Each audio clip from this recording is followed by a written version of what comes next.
everyone. Welcome to Vidya Explained series. Topic for today's discussion is Malabar exercise. So in this topic, we'll discuss about Malabar exercise. Then in short, we'll also discuss about chord and the importance of chord grouping. So these are the objectives of this session.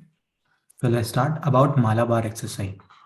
So it is considered to be one of the most complex naval exercise India does with any other country. So first thing you have to remember, it is a naval exercise.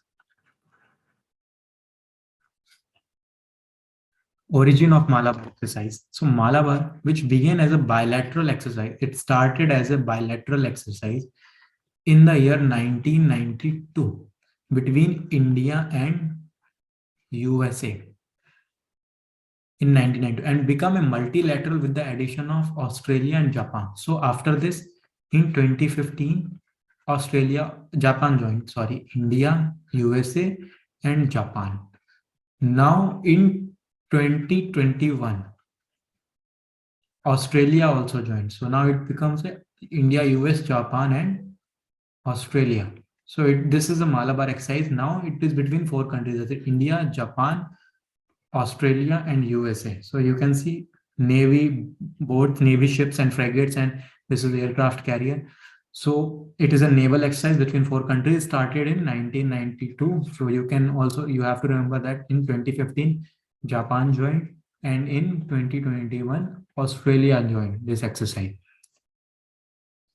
So 25 editions of the exercise have been conducted till date, with the last edition conducted in two phases in August and October 2020. So that is not important, but for your information. Now it is considered as a naval exercise of chord grouping. So what is important, that now it is considered as a naval exercise of chord grouping. So now because of this, now chord is being seen as a military organization. Now chord by China is seen as military organization. So we have discussed countries in chord. All the four countries are chord: Australia, India, Japan, US. So it is seen as a naval exercise of chord, and therefore chord is now seen as military grouping or military initiative to counter China. So significance of chord grouping. So first we'll discuss about chord.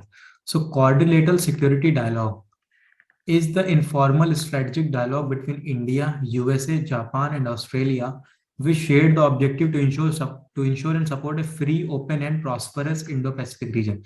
So what are the objectives? The objectives of this chord is the objective of chord is free, open, and prosperous Indo-Pacific region. So now we'll discuss Indo-Pacific region. So Indo-Pacific region is Indian Ocean region till Central Pacific Ocean region. And why Indo-Pacific region is important? Because this region is important because more than one half of the world's population is in Indo-Pacific region, or somewhere around 50% population lies in Indo-Pacific region, and more than 50% of trade passes through Indo-Pacific region. So this is why Indo-Pacific region is important. And because of its trade and because of the large population in this region, Indo-Pacific is important. And because of China's aggression in Indo-Pacific region, this chord came in. However, China says it's an initiative to counter China, but this quad member says it is not an initiative to counter China. Rather, it's a coalition of like-minded countries. Like-minded in a sense, countries which are democratic here. All four countries are democratic, and all four countries wants that it should be free, open, and prosperous Indo-Pacific region, and it is not with an objective or aim to counter China. So, significance of quad grouping. So, quad is an opportunity for like-minded countries to share notes and collaborate in projects of mutual interest.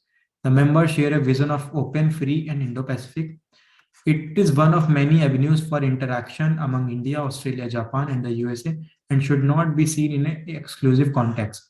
So this should not be seen as a military or security initiative. Rather, it can be seen on this is a platform that can act for many aspects. For example, climate coordination on climate change, terrorism, money laundering, terror financing, energy security, green energy is there, collaboration on science and tech. Apart from there, education is there. So there are many initiatives. There are disaster management is one more important area. So it is not only seen as a military or security grouping, rather it is a platform of four like-minded countries which can collaborate on many issues through these platforms. So this is what the significance of Quad grouping. So in this, we have discussed about the origin of Malabar exercises, the country of Malabar exercise, and when Japan and Australia joined, it is a naval exercise. And now we have discussed it is a quad grouping. We have discussed about quad grouping, the significance of quad grouping, and how China perceives this quad or Malabar exercise. China considers it as a Indo-Pacific NATO, or China considers it as an initiative or coalition to counter China. So now we'll discuss 5 important questions related to this topic. Question number 1, Malabar exercise started in which year? Your options are 1991, 1992, 1993, none of the above. The correct option is 1992. Question 2, in which year Japan joined the Malabar exercise? In which Japan joined the Malabar exercise? Your options are 2020, 2021, 2015, none of the above. Correct option is 2015. Question 3, in which year Australia joined the Malabar exercise? Your option are 2020, 2015, 2021, 2020, none of the above. The correct option is 2021. So 1992, 2015, and 2021. So India, USA, India, US. Here it becomes India, US, Japan. Now India, US, Japan, Australia. So you have to remember this. Which of the following is not a member of Malabar exercise? Which of the following is not a member of Malabar exercise? India, China, Japan, Australia. Correct option is China. China is not, because China considers this Malabar exercise or whole quad grouping as an initiative to counter China. China also calls it as a Indo-Pacific, or you can say Asian NATO led by USA. Question number 5, last question. Quad group members share vision of which of the following? Free Indo-Pacific region, open Indo-Pacific, both of the above, none of the above. The correct option is both of the above. So vision is free, open, prosperous Indo-Pacific. So this is all related to this session. We have discussed all the factual information and all the relevant information related to CLAT examination.